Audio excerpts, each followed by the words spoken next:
Assalamualaikum warahmatullahi wabarakatuh. Bismillah, alhamdulillah. Wassalatu wassalamu ala rasulillah wa ala alihi wa sahbihi wa kulli man tabi'ahu bi ihsanin ila yaumil qiyamah ma ba'da. Selamat pagi. Saya sampaikan untuk seluruh teman-teman mahasiswa program studi bahasa Arab baik dari kelas 5A, 5B maupun 5C. Bagaimana kabarnya hari ini? Mudah-mudahan kita semuanya selalu dalam lindungannya, dalam keadaan sehat walafiat, selalu mendapat taufik dan hidayahnya sehingga kita bisa melaksanakan seluruh kegiatan-kegiatan kita dengan lancar tanpa ada halangan suatu apapun. Baik teman-teman, untuk materi kita kali ini adalah berkenaan dengan kajian pustaka dalam sebuah penelitian. Baik teman-teman, apa sih sesungguhnya kajian pustaka itu?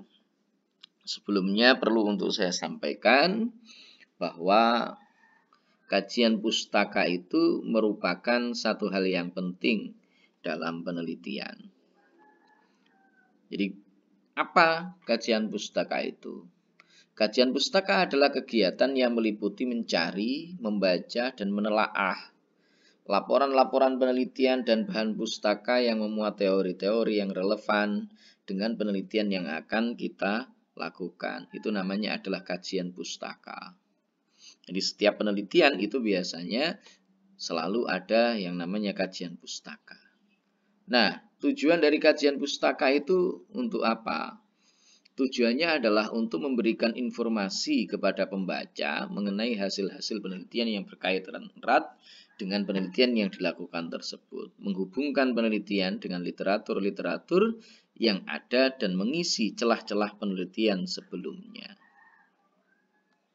Kemudian, kajian pustaka merupakan variabel yang menentukan dalam suatu penelitian karena akan menentukan cakrawala dari segi tujuan dan hasil penelitian, bukan penelitian itu ya, dari penelitian. Jadi ini penting, jangan sampai teman-teman mengabaikan. Karena kajian pustaka itu merupakan sebuah landasan teori, ya. Jadi kajian pustaka itu fungsinya sebagai apa? Sebagai landasan teoritis tentang mengapa penelitian tersebut perlu dilakukan dalam kaitannya dengan kerangka pengetahuan. Ini penting. Jadi ketika Anda, teman-teman PBA, mau mengangkat tentang teori thoriqah al-mubasyirah, secara otomatis penjelasan mengenai thoriqah al-mubasyirah itu seperti apa, kriterianya bagaimana, kemudian karakteristiknya, aspek-aspek yang mungkin penting dan harus ada di dalamnya apa saja dan seterusnya, itu kemudian harus kita kaji, kita bahas. Pendapat-pendapat dari ilmuwan mengenai thoriqah itu seperti apa, kita angkat di situ.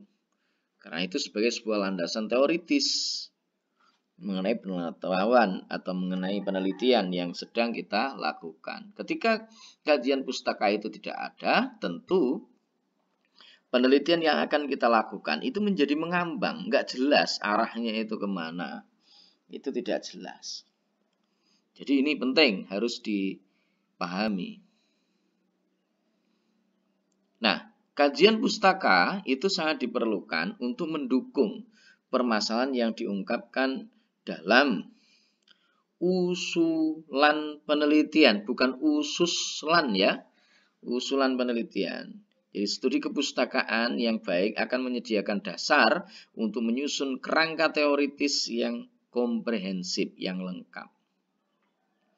Nah, kajian pustaka itu umumnya dimaknai sebagai ringkasan atau rangkuman dan teori yang ditemukan dari sumber bacaan atau literatur yang ada kaitannya dengan tema yang diangkat dalam penelitian.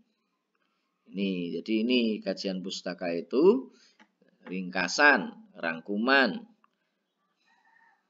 atau teori yang kita temukan dari sumber bacaan atau literatur yang ada kaitannya dengan tema yang kita angkat sebagai kajian atau sebagai topik di dalam penelitian yang sedang kita lakukan.